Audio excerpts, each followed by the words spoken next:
गॅसमुळे कामगारांवर बेरोजगारीची कुऱ्हाड. काम बंद आणि खाण्याचेही वांदे. कामगारांनी धरली गावची वाट. गॅस टंचाईमुळे कामगारांवर आता दुहेरी संकट कोसळलंय. एकीकडे गॅस टंचाईमुळे छत्रपती संभाजीनगरमधील मद्यनिर्मिती कंपन्या ठप्प होत आहेत, तर दुसरीकडे हातावर पोट असणाऱ्या या कामगारांना दैनंदिन वापरासाठी गॅस मिळत नसल्यानं त्यांच्या खाण्याचेही वांदे झालेत. संभाजीनगरमधील कंपन्यांमध्ये उत्तर प्रदेश, बिहार, मध्य प्रदेश यासह देशातल्या वेगवेगळ्या राज्यातून कामगार येत असतात.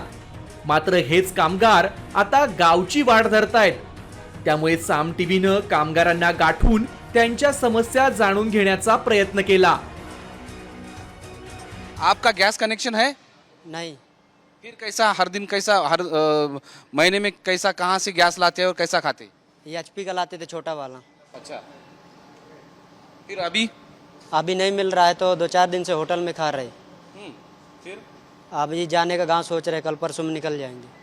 ये इधर गैस खत्म हो गया तो काम नहीं लगेगा इधर। तो क्या खाने को मिल रहा है?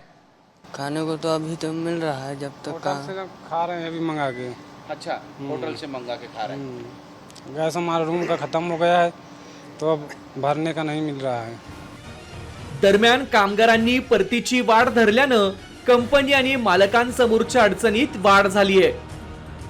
आता मोस्टली कसं आहे, जे इथं जे लोक आहेत ना, जरी दुसऱ्या राज्यातले असतील किंवा आपल्या राज्यातले पण आहेत काही लोक जे भाड्यानं रूम करून राहतात आणि त्यांना आता गॅस भरल्यानंतर त्यांना मिळत नाही गॅस. मग ते आता ते कसं काय घर चालवणार? मग ते बऱ्याच वेळेला काय करतात, न सांगताय गावी निघून चाललेत. आणि कारण त्यांना दुसरा पर्याय काही नाही, ती इलेक्ट्रिक शेगडी लावू शकत नाही, घेऊ शकत नाही आहे.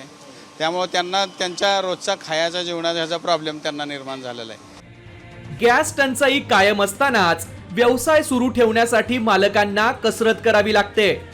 मावळमधील हॉटेल व्यावसायिकांनी चुली पेटवल्या असून ना नफा ना तोटा तत्वावर हॉटेल सुरू ठेवली आहेत. आता एवढे कामगार आपल्याकडे गेले 13 ते 14 वर्षापासून जे कामगार आहेत, लेडीज आहेत. आता त्या आपण जर हॉटेल बंद ठेवलं, त्या कामासाठी कुठं जाणार? की त्यांच्या भविष्यासाठी, त्यांच्या मुलांसाठी, घर चालवण्यासाठी आपण हॉटेल चालू ठेवले की जेणेकरून ना नफा ना तोटा या तत्वावरती आपण हॉटेल चालू ठेवलेलं आहे की जेणेकरून हॉटेलमधील कामगार असतील त्यांचा उदरनिर्वाह चालेल. तर चाकण MIDCतील हजारो कामगारांना गॅस मिळवण्यासाठी अक्षरशः भल्या पहाटेपासूनच लांबच लांब रांगेत तासन तास उन्हात उभं राहावं लागतंय. आता जर ब्लॅकनं जर गॅस घ्यायचं म्हटलं तर 600 रुपये पर KG विकणं चालू आहे आणि आपली तेवढी ऐपत नाही आहे. आपण कामगार लोक, आम्हाला जास्तीत जास्त 20-22 हजार रुपये पेमेंट मिळते.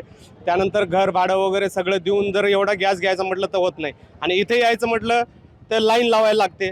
लाईन लावली, इथं गॅस संपतो, त्यावेळेस वापस जाणं लागते. असं 2 वेळेस वापस गेलो मी. अभी 2 सिलेंडर बुक केलं, नाही आलं, घरी आलं नाही. एकीकडे भारतात डिजिटल इंडियाच्या गप्पा सुरू आहेत. अशा वेळी दुसरीकडे औद्योगिक क्षेत्रातील कामगारांना 2 वेळच्या जेवणासाठी गॅस मिळत नाहीये. उद्योग ठप्प झाल्यानं कामगार बेरोजगार होत आहेत, तर हाताला काम आणि पोटाला खायला नसल्यानं कामगारांना परत गावी जाण्याशिवाय पर्याय उरलेला नाही. सरकारनं वेळीच यावर तोडगा काढला नाही तर राज्यातील उद्योगधंद्यांवर याचा परिणाम झाल्याशिवाय राहणार नाही. ब्युरो रिपोर्ट, साम टीव्ही न्यूज.